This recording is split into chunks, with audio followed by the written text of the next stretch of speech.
All right, good day and good evening, ladies and gentlemen. Welcome to another Live the Fuel Show. So today we are bringing back one of our valued and recurring regular co-hosts. Yes, I'm usually bringing on newbies for you guys all the time, but I found it very crucial and important to bring back people who have way more wisdom than I do when it comes to certain topics. So recently on the Super Bowl episode, which aired, we had the regular Dr. Megan Cannon of Mind of the Athlete. But today, I bring back to you her partner in crime, her sports nutritionist teammate, Erin Sparrold. Welcome back to the show. Oh, thank you, Scott. Thanks for having me. I always look forward to this. It's fun chatting with you. And I'm excited because when this episode airs, I'm going to have our new voiceovers where I actually have my voiceover person actually saying your name ahead of time, so I won't have to do this. So okay. It'll be, your co-host today, Scott Mulvaney and Erin Sparrold. And I think I might have used our regular sports nutritionist, Erin Sparrold, or something like that. So okay, we're adding the flair. So nice. Speaking of flair, yeah. So our video watchers and our listeners, you who don't see this, Erin is such a hustler. She just got done getting in her workout because lifestyle balance is important. So she's dialing in from Body Elite Gym, which is that Allentown? Yep, Allentown off Hamilton Boulevard. Allentown, Pennsylvania. So shout out to Body Elite crew here in the greater Lehigh Valley area. Because yes, Erin and I are both locals here, an hour north of Philadelphia, hour and a half west of New York. So what kind of workout did you get in today? I spent a little bit of time on the treadmill, and then I did some interval training for myself, some goblet squats, some walking lunges, some donkey kicks, tricep dips, TRX. Yeah, I'm trying to build back from a piriformis injury, so I can't do a lot of like Olympic lifts or anything yet. So I'm trying to keep it kind of simple, go through the range of motion, just starting to add some weight for myself. So interesting. Yeah. So I love the piriformis because most people don't know where that is. And for our ladies and gentlemen who don't know where it is, it's basically like what the average person will say, oh, it's in your butt, it's in your glutes, right? So, but I'll tell you, if you get on a foam roller after a good workout, people do too much foaming in the beginning. After your workout, and if you lift, I put my ankle up onto my opposite knee and then open my hip up, and then I just drop that lower butt cheek onto the foam roller. You can find that piriformis real quick. And you can hop right off that foam roller really fast. Yes, you can. So how do you injure a piriformis? You know what? I did it on a reformer. What the hell's that? I know. I took this class, and it was a great class. I just didn't understand how to use the equipment yet, and I had too much resistance. I had too many springs on my reformer. It's this big platform that slides back and forth, and there's all these different straps, and you can do all these different movements with it. And I was doing a donkey kick. A donkey kick. Okay. Too much resistance on the platform, and I was looking at everybody else just sliding their platforms back and forth. They're all graceful, and I was working so hard, and my pride got the better of me, and so I kept working and I kept pressing, and then pop, my piriformis went. So wow. Yeah. Okay, so a pop as in a tear or just a strain? Strain. It wasn't a full tear, but it was a doozy. Yeah, and the inflammation from it gave me all kinds of radiant pain down the back of my leg from that nerve, my sciatic nerve getting hit too. So it's been a doozy to come back from. I did this back in September. Wait a minute. So maybe you already said the word and I missed it. So reformer is actually a form of Pilates equipment. Yes. Okay. All right. Because I'm Googling it right now. Actually, I'm going to do some screen sharing. And for our video watchers, like, what the heck's a reformer? So it looks like a medieval rack, but for fitness. No, just kidding. It does look a little 50 Shades for sure. Yeah. Like for example, that's a YouTube. I don't want to click on that one.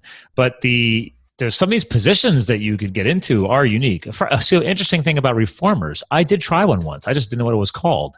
I was living in Colorado, and it was my buddy's girlfriend. She was a Pilates instructor, but in his house, like the whole extra bedroom had that giant rack system, and it was bigger than these things. It had a whole upper section that you could hang from or cable from. And I joked around. I was like, this is kind of like a, is it fitness? Is it for extracurricular activities? I don't know. So. No, that's totally fair. They're a little intimidating when you first look at them. And honestly, I felt like for the mobility and utilizing strength through different ranges of motion, it was a great idea. I just had way too much resistance on the platform when I was trying to do the movement. And the instructor came over later. She's like, "Oh my God, you're not supposed to have that many springs on your reformer." And I was like, well, that would explain why my Okay. back is hurting really bad now. Yeah. Alrighty then. So there's a good example, ladies and gentlemen, on how not to overtrain. Please be careful on your excessive springage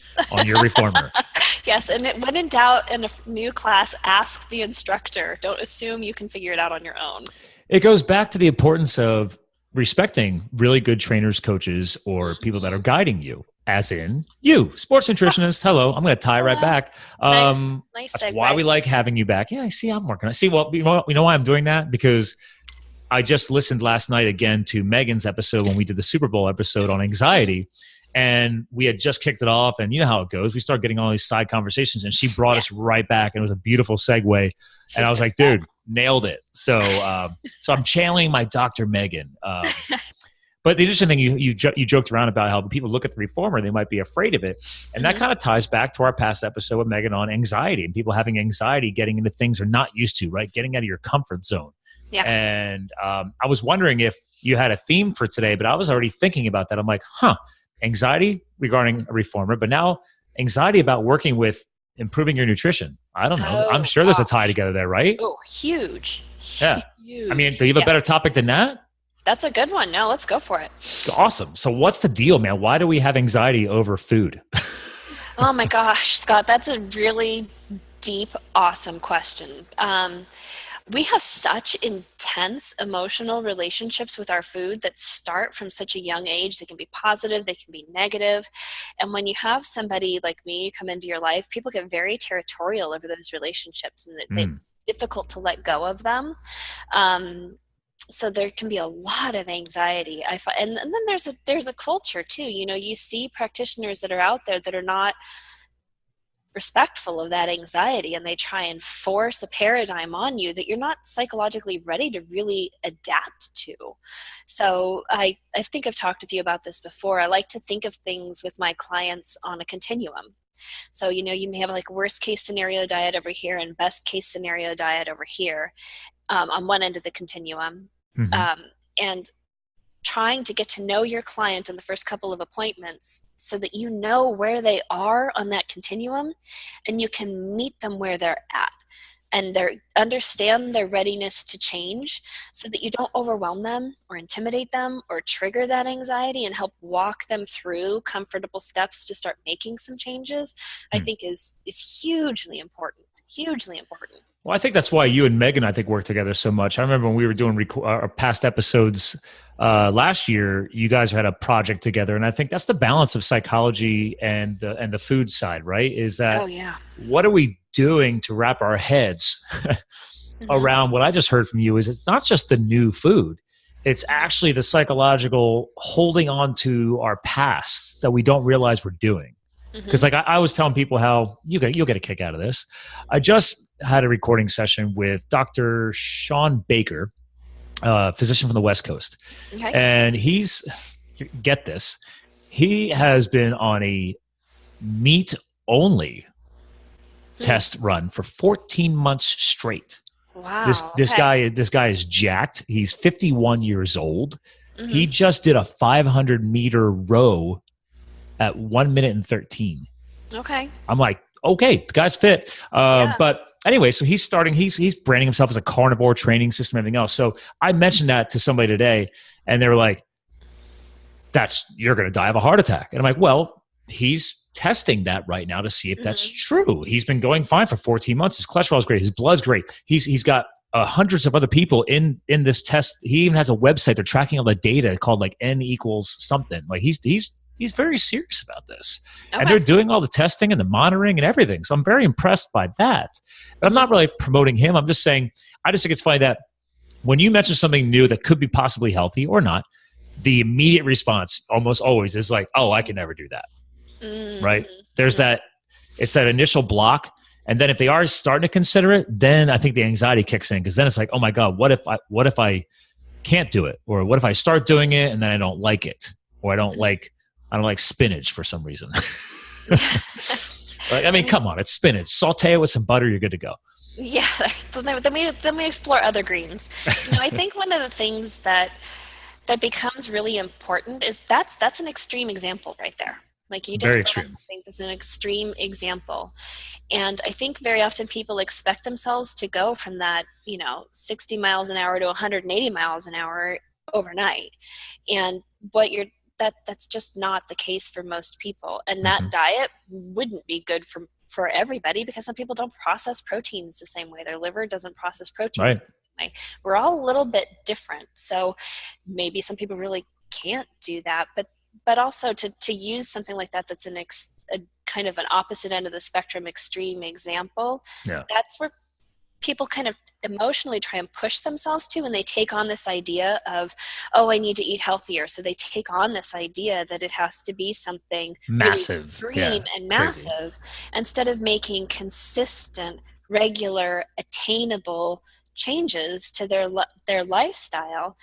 That's the stuff that lasts a long time. When you adopt these overnight extreme changes, for most people, it tends to create too much stress, and then they bounce right back to what they were doing before. Exactly. And that's the same in fitness too. I mean, exercise, all of it. It's like if you go so far off of your norm, there's going to be that elastic effect. You see it time and time again. It's a very rare person that can actually break through those responses and actually, not bounce back. And that's a very small percentage. Everybody, and that's why I'm not going to try and bust on programs like Weight Watchers and stuff like that. I don't like it, but that's just me. But to your point, making small changes. It's like, okay, well, maybe next week, what's my latest goal to get healthy? Maybe I'll stop eating manufactured processed crappy margarine and switch to grass-fed butter. Or just regular butter. Hell, don't even go grass-fed. Let's just go regular butter. Like just that's a very tiny change. And how often are you really using that in your diet? I don't know, in your lifestyle. But to your point, I'm not telling you to go and start an entire new protocol, right? We're just saying remove the bad stuff, put the good stuff back. Right? The extremes are beneficial in research because they help us test response. They help us to see what happens in research. But then you have to take research and apply it to daily life. And the extremes that are utilized in research to trigger response, to test response on cellular and biochemical levels, that's one thing. But we don't, we then need to make that applicable to daily life. Okay.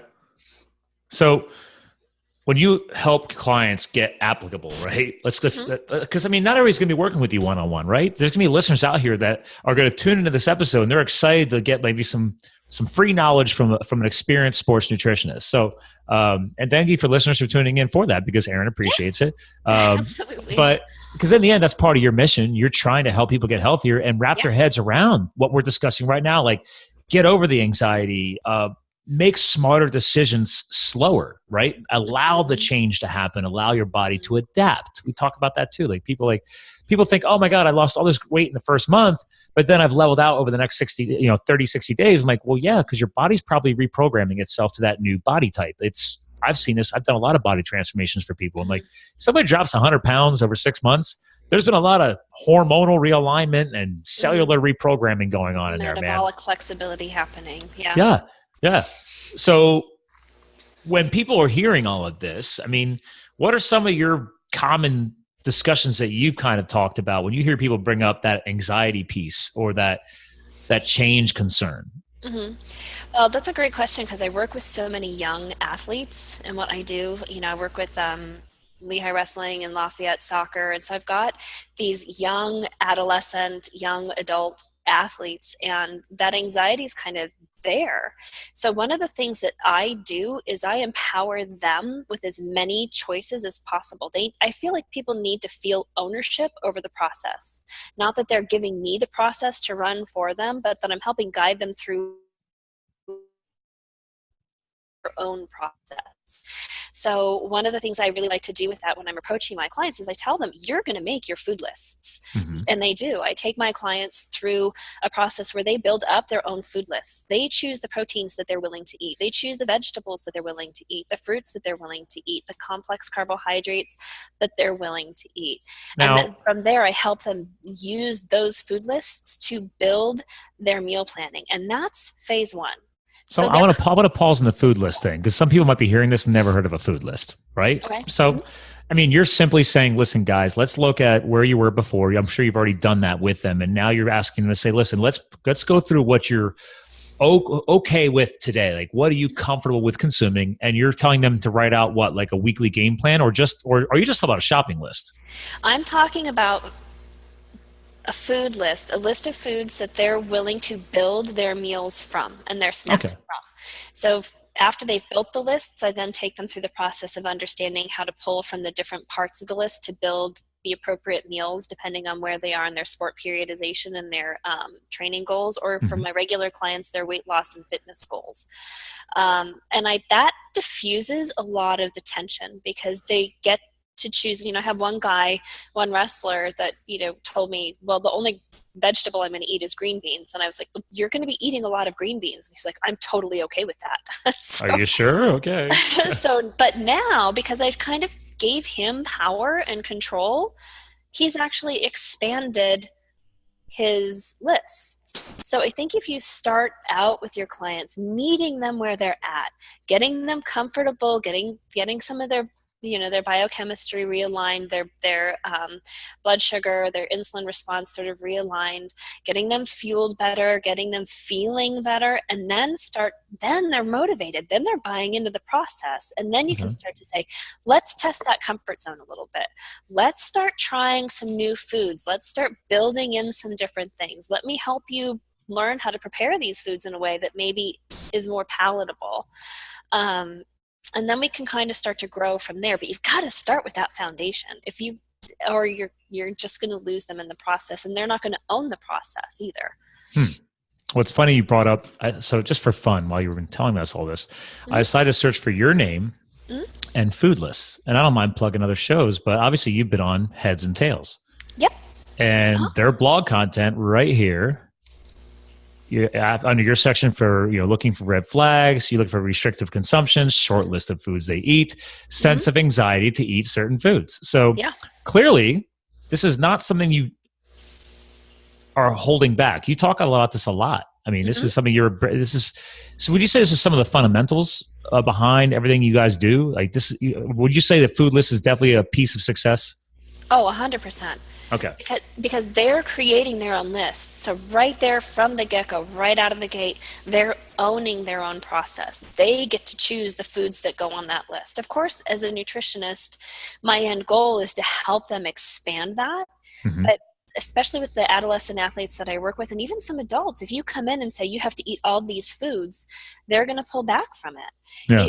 I love to use the analogy, and I think I've talked this through with you once before, that if we went to a foreign country and somebody set down a whole plate full or a table full of foods that we didn't recognize, we'd have some anxiety about what to eat. Yeah, so, like maybe they give you a plate full of tarantulas. I don't know. I think that would give anybody anxiety, just saying. I mean, fair enough. Right? Like that could be a delicacy. I'm literally flashing back. When you brought this up, I'm flashing back to, yes, I remember you and I talked about this before, but when I was a kid, and you and I are near the same age, Indiana Jones.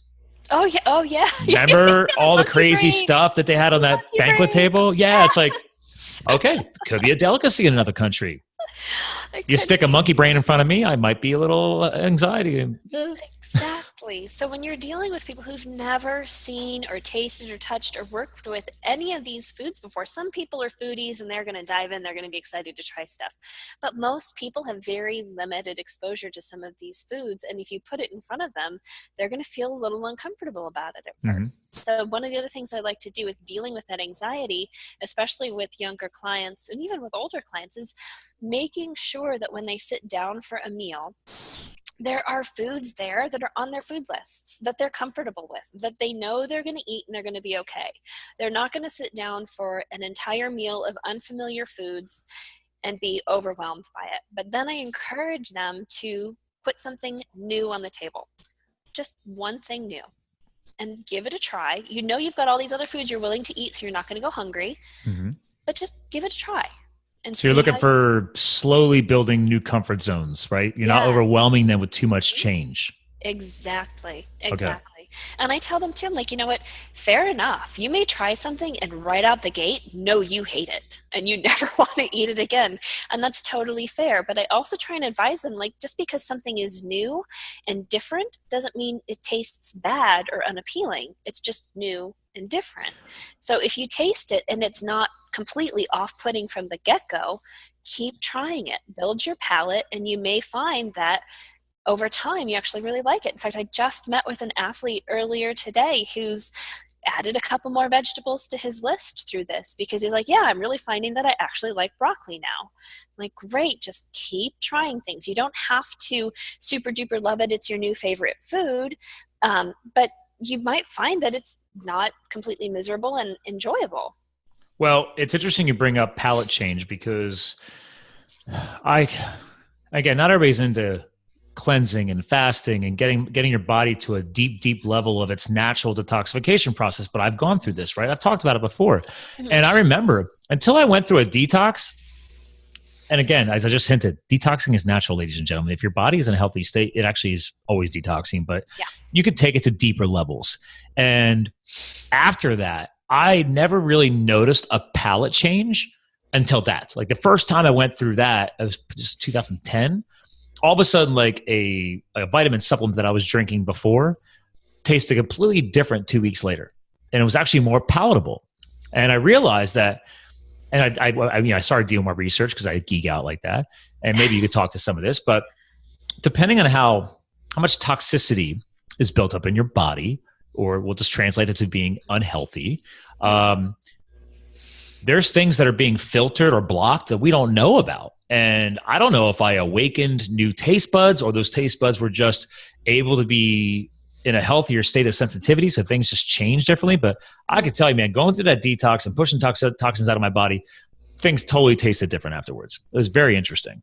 Mm-hmm. I can't speak to it with regards to detoxification, but I do know that we become desensitized to certain flavors that overwhelm our palate. So foods that are really, really salty or foods that are really, really, really sweet, we kind of desensitize to that. And then when you remove them from your diet, at first, natural sweet foods like fruits, they taste kind of bland, but then over time, the distribution of the taste buds on our tongue and our nervous system kind of redistributes and adapts to those changes. And then they taste better. I'm glad you're bringing that up, because you're exactly right. I had a different, I don't know if they were a nutritionist or if this was that doctor I had on who was a fat specialist, Dr. Sylvia Tara. But either way, the point is that our manufactured food supply is riddled with sugar. So you and I are always heavy on helping people. You don't realize how much sugar is out there, so you really don't need to add it. Stop adding it. So the problem is there's so much sugar added everywhere in all forms. I don't care if you're saying it's brown or if it's some stevia leaf, whatever. In the end, your body, especially hormonally, just sees sweet, sweet, sweet. It just sees sugar, sugar, sugar. And to your point, those taste buds are just overloaded. So when I take people through a cleanse or a fast or just start cleaning up their diet, and I'm not even a nutritionist like you, I always get that wake up call. People are like, oh my God, like a month later, like things taste different. Like things taste great. Like, yeah, because you removed that sensory overload. And we started adding, and we start adding the healthy fats back in, because that's part of the reason why everything has too much sugar is that over the years and you and I've talked about this, we've stripped out a lot of our healthy fat sources because we thought that removing fat was good. Well, and you take all the fat out, that's flavor too. There's a lot of amazing flavors incorporated with your fats that are balancing that food source in a whole way. So you strip out the natural fats. Yeah, besides nutrients, right? So you strip out the healthy fats, you lose the nutrients, you lose flavor. Well, then they got to make the food what they feel is palatable now. And that's why over all these years, the sugar has increased because, oh, good, well, let's get people hooked on the sugar. Right? Am I wrong on this? Yeah, and it's cheap. So it's an easy food additive and it's a preservative. I mean, there's so many layers to it that's just a big hot mess. But it's like eating an egg white versus eating a whole egg. What tastes better? I figured you'd appreciate that. I have to talk people off of the whole egg ledge all the time. Like, it's okay, eat your eggs, please. Let's be real. I made that mistake years ago because I was back when I was reading those mags. I'm like, oh, I'll try this out. And I'm like, it just didn't feel natural. And I still did it for a couple of months because I thought that's what I was supposed to do. Right? Well, of course, because that's what the experts were telling us. And I got my degree 20 years ago, and that was at the height, towards the tail end of the American Heart Association, low fat, no fat. They were starting to have some research come out, starting questioning those recommendations, but we were totally put on the ideology through the dietetics training that low fat was how we prevent heart disease. And I think, in fairness, some of it's because there's been suppression of research. Mm-hmm. And then I think, but a fair amount of it as well is nutrition science is a relatively new science, and understanding the downstream effects of implementing a specific diet. Like I had mentioned, research goes to these extremes to test response. Okay. So you get an immediate response. It's in an isolated situation, but what about the downstream effects from that response? So that's like one of the people that I like to follow. His name is Lauren Bannock, and he's a sport nutritionist in England. And he asks this question, and let me take note of him. Lauren Bannock? Yeah, he's awesome. Guru Performance.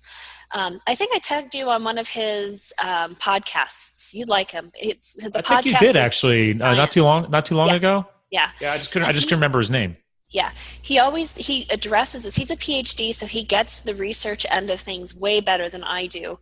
So I love listening to him because he takes the research and applies it to practical sport nutrition application. But he always asks the question, yes, we can do this, but should we? We really don't know. In this isolated biochemical reaction, what are we triggering downstream effects that we don't know about yet? Which those are big questions to ask. Well, I think that we could tie again back to this food anxiety. I think that'll be our theme for this show. Is kind of following up from the last episode, but it's people have anxiety in so many different ways, and you and I are so passionate about health and wellness because I think that's a big part of being successful professionally and in your personal life. And we talked about this earlier before we fired the show, like you're a single mom, a professional, sports nutritionist who's trying to squeeze in a workout. Yeah. So that's why I was like, please come on here and be sweaty. I was like, it shows the realness. And I think that will help other young mothers out there, like realize that, yeah, guess what? It's going to take a little bit of work. All right. Mm-hmm. You joked earlier, your pants may be on fire just to get everything done, right? I fly by the seat of my pants, and sometimes they're on fire, but I get stuff done. Yeah. But you're getting it done. And I think that comes back to the anxiety piece. Technically, you could have anxiety of trying to get all this stuff done, right, in one day. I need to get my workout in. I got to meet with clients. I still got to be a great mom. Oh, yeah, and by the way, I still got to shop healthy and everything else. Let's add another variable. I got to go hang out with Scott. So, and we're the fuel audience. But thank you. I think our audience definitely benefits from you. But so,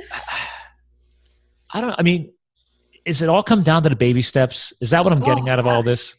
Baby steps, and accepting baby steps, and accepting imperfections and failure, being willing to learn from something maybe not working out perfectly, blowing out your piriformis on a reformer. Okay. Pausing to ask for help first. And then pausing to ask for help first. Like, why is mine so hard to move? Yeah. Why is the 75-year-old lady moving hers way easier than I'm moving mine? I love it. So I think that being real in the process, being accepting of where you are, and letting go of the ideology of perfection. Just do the very best that you can in the moment that you're in. And when you're out of that moment, let it go and keep moving forward. We can't always be completely on point and spot on and perfect. And I think when we have those expectations for ourselves, that's where the anxiety comes in, because we see everything we're not getting done and we focus on all of that negative rather than seeing what you are getting done and what you are accomplishing, or learning from the moments that are a little bit more difficult, that you maybe have to push through a little bit harder, learn from them and get stronger from them. Well, I bring that up on a regular basis too, is like anything worth achieving or having is going to take work. Stop. Yeah. I'm tired of people. Oh, like, don't get me wrong. I'm Mr. Hacker, right? Like I love to hack stuff. I still got to send in my swab test for hormonal analysis here from nice. Dr. Carson of Carson Natural Health. And then for Valentine's Day, Kristen got me 23andMe. I'm totally doing that. Yeah. Ancestry Plus Health. So I'm going to have all kinds of new stuff for us to geek out about, because the health piece, I'm excited. Yeah, so, I'm looking into doing a nutrigenomics test myself with my other mentor, Bob Siebohar. Yeah. Okay. And then it's like, but cool stuff. Back to the anxiety. It's like, okay, I could be worried about that, but my thing is I'm having fun with it, right? You got to flip the mindset and realize that you're going to have to put in the work no matter what anyway. So why not have fun with it? And or start surrounding yourself with things that are going to help you achieve that. Like, for example, you just dropped, we say it was named Dr. Lauren Bannock. Yeah. Bannock. Hold on a second. So he runs guruperformanceinstitute.com. There you go. So a little plug for him. I'll have to reach out to him. I'll have to bring him on the show. Oh, dude, he's awesome. And he has his own podcast. I see that here. Yeah. Right. Really good stuff. Yeah.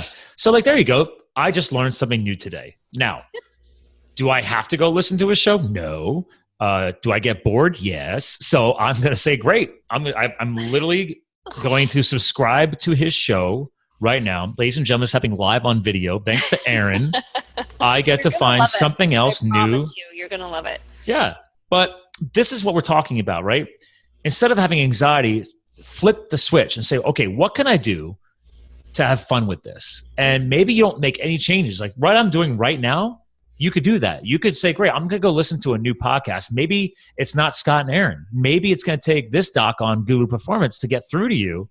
And it's one podcast show a week, one podcast a month. I don't care. Like just start taking control of your own health and be your own inner physician and start learning a few of these things. Because I truly believe that's what brings down the anxiety. At first, everything's going to be anxiety, right? But it's like the more you start learning, the more comfortable we become.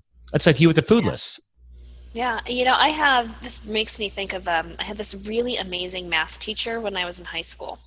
And I can remember sitting down in the class with him, getting overwhelmed. I would look at an equation and I would want to figure out how to solve this equation in one step.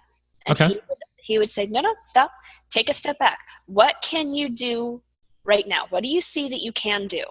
And then I would do that. And then it would open up the door to the next step. Oh, well, now I see what I can do next. And then the next step and the next step. And that has been a philosophy that honestly has, I think, served me well in managing anxiety and getting through life. Because we always try and get ourselves to that finish line. And we miss all the important steps in between that we really have to take. And we expect ourselves to start in one spot and finish so quickly. But really, it's about take one step. Okay, you got that step down. Now the door opens and you can see where that next step is going to come from. Then you take that next step and then the next step and then the next step. Okay. And it just kind of opens itself up if you like. And again, with nutrition, take one step at a time. Build one new habit in, and then maybe another new habit, and another new habit, and maybe you're going to start to discover a whole new set of foods that's going to kind of explode that you really love, and you're going to go after it, and you're going to gain a little bit more momentum. But you can't start by expecting the finish line. You've got to start by taking one step at a time. I love that. And I think that's the biggest goal of this episode that we're for our listeners. Erin's been on before. We're trying to get like a more tight, hard hitting short format, because I think that's something that this show has been missing. And especially with something like this, right? We can go on very long and cover a lot of topics, but I think this could be something new and exciting for you, especially for you, Erin, is just like getting quick content out there. Okay. And then that increases the circulation, it increases the digestibility of it, right? Like we're giving out the good, healthy knowledge, but we got to make sure it stays consumable. And to your point, easily step by step. Like we didn't cover a ton today, right? We had a couple of fun side subjects here, but I love the list piece. I've never done a food list, but I'm also a health nut. I was probably doing a list in my head and didn't even know it. And I know for a fact over the years, I've definitely gone into my iPhone and opened up the notepad. I'm like, oh, what am I going to go shopping for before I even go?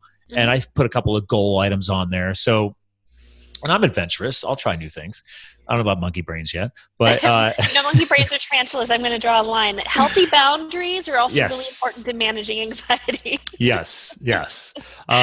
We do still need to set a goal and do this live in a store and show how you and I shop. I think that'd be valuable. Yeah, I'd love I could do it myself, but I think it's more fun doing it with somebody else who actually has your caliber, because I want to see how you shop. I mean, I'll be that stage 4 clinger, but like, oh, how's Erin shop? I don't know. By all means. I mean, that's my creative space. I love food for what it does for our health, but I also, you know me, I'm a total foodie. I love to throw foods together and play around with new stuff. So, oh my God, did you see my Instagram post from Valentine's Day? No, I didn't. What Oh, did you you do? have to go down to the house and barn and go to the house. Oh my God. I had a surf and turf for Okay. Valentine's Day dinner.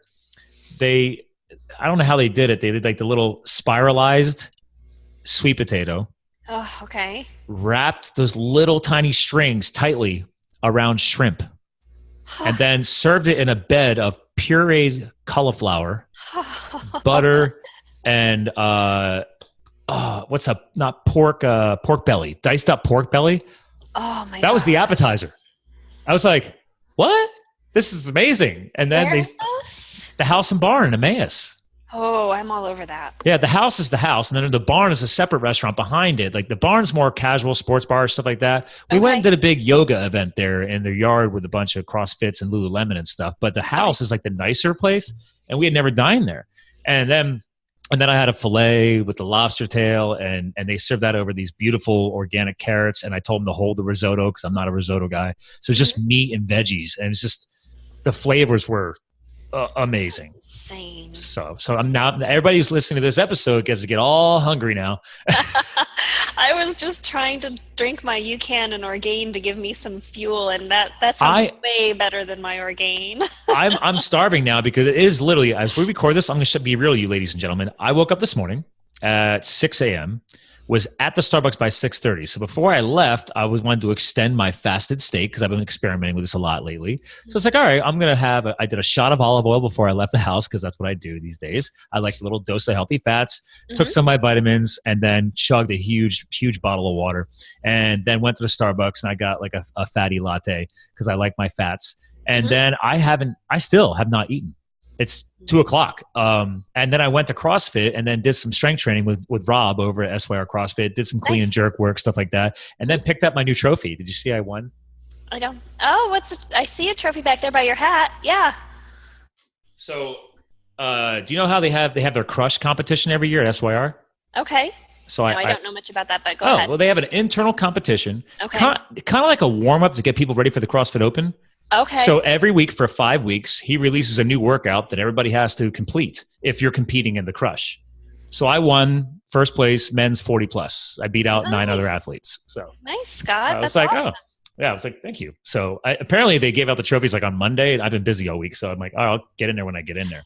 Gotcha. So, flying by the seat of your pants. But I like to prove that to people because, like, I know I'm not 50 or 60 yet, but I always tell people age is only a number, man. And I don't train that heavy right now. So I just proved to people, like, I didn't throw the most weight up, but it's an average of all 5 workouts, and I crushed people in some of the workouts. Ergo, the crush competition. So nice. But I just want to share that because, like, I'm gonna go stick it out in the garage and my squat rack and just stick it out there probably, but I haven't like portrayed a trophy in years. I had trophies when I was a kid, like in karate. Like but it's a different level now. And it's like, you know what? It's stuff like this. Like some people are not into the trophies or the glam, but I just want to remind people that are listening to this that, you know, I'm 40 as of September of 2017. Erin, you don't have to name drop your age or anything, but Thank you. we are aging. But I'm older than you.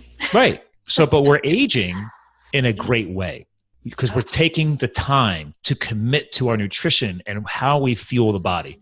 And I just want to make sure that got in before we close the show out because I know you take that just as serious as I do.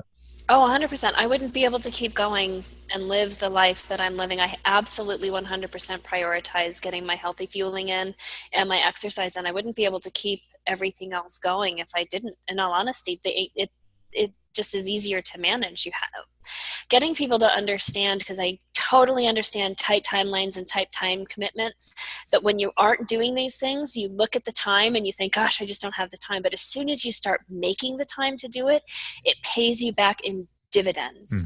You have more energy, you have more focus. It's so worth taking that leap of faith and investing the time in yourself. It is so important. Well, and the ladies and gentlemen are listening to this. I mean, Erin just did that for you today, right? Like she's got so much going on.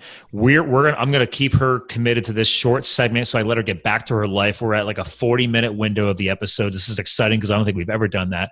It's always at least an hour. It's so easy to talk to you. Well, and you as well. That's why I don't have many regular co-hosts. I got Megan, I have you, and now I have the new guy, Travis, who's the Wim Hof cold ice water challenge training guy.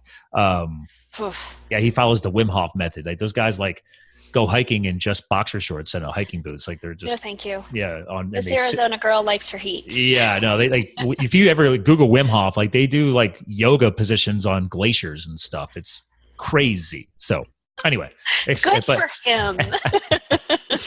So I'll cheer him on via Instagram. So I want to make sure let's bring us to a close. We dumped some nuggets of knowledge here. For our listeners, we always have you close out the episode, right? So what's some last minute closing thoughts, closing ideas, just to leave some value behind for listeners? I want them to go back and read over the blog notes because I'm gonna remind her about the food tips on food anxiety, right? We had food lists, we had rebuilding your palate through slow changes. We even talked about guru performance. But how else would you like to close this out? I think it just, again, to touch back onto the anxiety is to take the pressure off of people's shoulders to expect overnight change, to take one intentional, purposeful step at a time and let that build its own momentum. There it is. Yep. So build that momentum, ladies and gentlemen. Listen, hang tight. I'll give you probably goodbye off the air, Erin. Okay. Ladies and gentlemen, that is another returning powerful co-host, Erin Sparrold, sports nutritionist, mind of the athlete. Please check them out. She is quite knowledgeable, not just attractive and sweaty today from the gym as well. So, but thank you for listening in. We are here to fuel your health, your business, and your lifestyle. And she is bringing some powerful, healthy lifestyle tips your way. So again, thanks for listening in. And remember, you too can live the fuel. Talk to you soon. And you're clear of the pod. Nice. All right, Scott, that was fun as always. We haven't gotten it down to the 30 minute yet, but I mean, that was like a 40, 42, 43. That's nice. That's a big deal for us. So, that's good. But if we start doing this way, then we can still book an hour and then bang out 2 episodes. Like that's that way. And then if we want, that just means you either get out twice as often or that helps you spread out a month by month release. So it all depends on how we decide to grow that. Yeah. I mean, it'd be cool to have you guys come on more often during the month, but I don't want to over stress you guys. I want to make sure I'm at least getting your name and you guys out there at least once a month for cycling. So, but next session we book, we're going to shoot for that 1 hour thing and we're going to chunk it. I'm going to stop it and we'll start a whole new episode and record 2 sessions and see if we can actually get 30 minutes or less. It'll be a new challenge. Yeah, I'm a rambler, so that will be a challenge. I'll step outside of my comfort zone. Exactly. We're both going to have anxiety of who's going to tell who to shut up. Who's going to be the one that reins it back in? Yeah, Erin's going to be like, Scott, seriously, okay? I'm not a rambler today. That's all you. Totally fair. And I love the idea of the grocery tour. So yeah, we need to get that done. Cool. I'm so excited for that because there's so much false labeling and everything happening in these stores. And just because someone says organic on it doesn't mean it's good for you. I know. Yeah. Organic Pop-Tarts. No. No. Yeah. That's, yeah. Triggering organic obesity. There you go. But it's organic obesity. That'll be our new title for that episode. We'll call it Organic Obesity. People are like, oh, what? There's organic obesity? We could start a whole new viral thing. That'd be crazy. All right. Good. All right. Well, you have someplace you've got to be, so I've got to let you go. Yes. Have a great weekend if I don't talk to you. And yeah, like I said, we'll get more targeted on this stuff. I'm excited. All right. Me too, Scott. All right. Thank you. All right. Take care. Hasta. Bye-bye. Bye.